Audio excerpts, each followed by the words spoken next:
Hello there. Do you really have typhoid? Why do we keep lumping these diagnoses together? Typhoid and malaria, typhoid and malaria. It has become so common.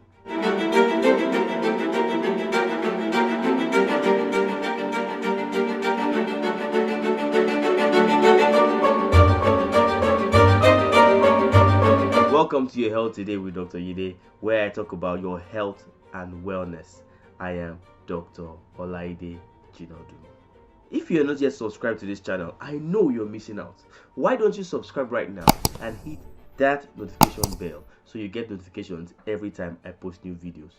Now straight to the chase. Typhoid malaria. We keep talking about typhoid malaria, but let me tell you, that is the height of quackery, because when you just resign to the diagnosis of typhoid malaria, you skip other diagnoses. There are 1,000,001 diagnoses that could be made besides typhoid malaria.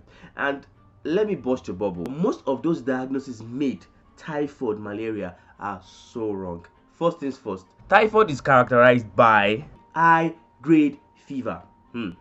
Meaning the temperatures could get as high as 38 points, 39 points, even 40 degrees Celsius at times, and it's contracted through the fecal oral route. Meaning for you to have typhoid, you must have eaten contaminated food. Now stop there.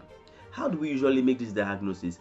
This test, Yide test, you should know that Yide test is a very useless test. I won't apologize for that. I'll say that again. Yide test is a very useless test. The WHO standard for making a diagnosis of typhoid is using blood culture. However, we know that blood culture is quite expensive and takes about 7 days for the result to come out. You can't wait for that to get your result. But this Yide test that we keep doing, see, 1 in 80, 1 in 160, 1 in 320, that doesn't mean anything. If you really want to use the Yide test very well, repeat the test after 12 hours. If after 12 hours you see an increase in titer, then you can say there is typhoid. Let me tell you another reason why a lot of us get away with this diagnosis. Even if typhoid really exists there, once you use antibiotics, right, it clears. People have become so bold. Imagine patients coming to the hospital and want to school their doctors, telling them that, doctor, I think I have typhoid malaria. So in all the diseases, the only one you can make is typhoid malaria. Now the problem is, a lot of people have severe diseases, serious diseases, but they never get to make this diagnosis early enough because they keep treating diseases like typhoid malaria. You keep thinking that the only problem is typhoid malaria. I've seen people who have HIV, all right, and they were treating typhoid malaria. I've seen people with cancer. I've seen people with peptic ulcer, and they keep treating malaria typhoid. Because you want to skip the doctor's consultation or hospital bills, you go to a pharmacy or you call a roadside nursing assistant who knows next to nothing to treat. This is a recipe for disaster. You need to see a professional, see a doctor to make an accurate diagnosis, and let's stop making this diagnosis of typhoid malaria. So let's go back to the drawing board and get this thing straight. Stop making this diagnosis of typhoid malaria. It's really sad how we got here when you can't differentiate between typhoid and malaria. Now, typhoid is caused by a bacterium, Salmonella typhi.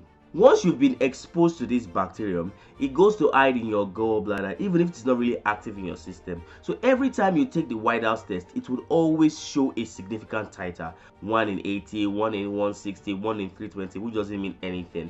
Don't forget what I said earlier. If you repeat the test in 12 hours and you get an increase in titer, you know you're treating the typhoid infection. Another thing again is that people just assume that every sickness, every bout of fever and weakness is malaria.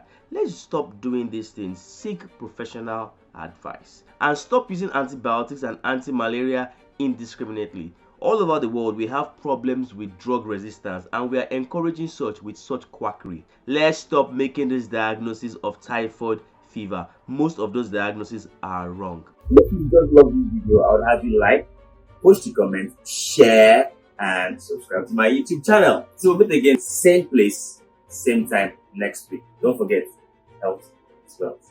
Bye for now.